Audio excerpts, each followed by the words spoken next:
আমরা যদি থাকেন তাহলে আমাদের কাশ্মীরের মধ্যে যে মুসলমানরা রয়েছে, ইহুদি যে মুসলমানরা রয়েছে, রাখাইনি যে মুসলমান রয়েছে, সিরিয়া, লেবানন, ইয়েমেন, ফিলিস্তিন, কোন মুসলমানকে রক্ষার কাছে আমাদের মুসলিম সরকার নিচ্ছে না।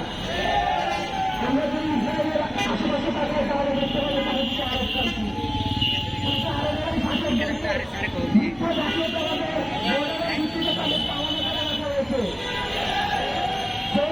শাসক কোনদিন ফিলিস্তিনের মানুষ সম্পর্কে ভাবে না। তাদের শাসক কখনো লেবাননের মুসলিমের সম্পর্কে ভাবে না। লেবাননের যারা রয়েছে তারা কখনো ফিরে। আমরা আল্লাহর দাস, আমরা আল্লাহকে আমাদের ইলাহ মেনে নিয়েছি। আমাদের বর্তমানে কাজের মধ্যে প্রতিফলন দেখানো উচিত। প্রিয় ভাইরা, আজকের দিনটি 2রা অক্টোবর। আজ 2024 সাল। আজ থেকে 87 সালে সুলতান সালাউদ্দিন আইয়ুবীর নেতৃত্বে পবিত্র ইস্তার ভূমি ফিলিস্তিন এবং মসজিদ আল আকসাকে ক্রুসেডারদের হাত থেকে নিয়ে তিনি মুক্ত করেন।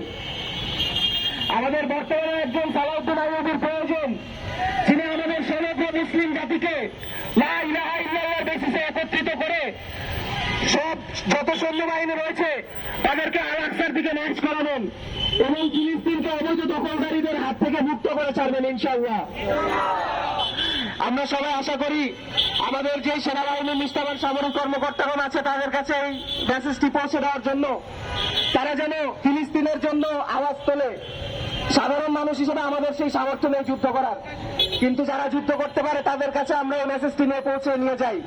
কারণ সামরিক অভিযান ছাড়া ফিলিস্তিনের মুক্তি সম্ভব নয় এবং এই সামরিক অভিযান কোন দালাল শাসক, কোন ব্রিটিশ বা আমেরিকার এজেন্ট শাসক এই সামরিক অভিযান হতে দেবে না। একমাত্র খলিফাই পারবে সমগ্র মুসলিম উম্মাহকে এক কালিমার পতাকার নিচে এনে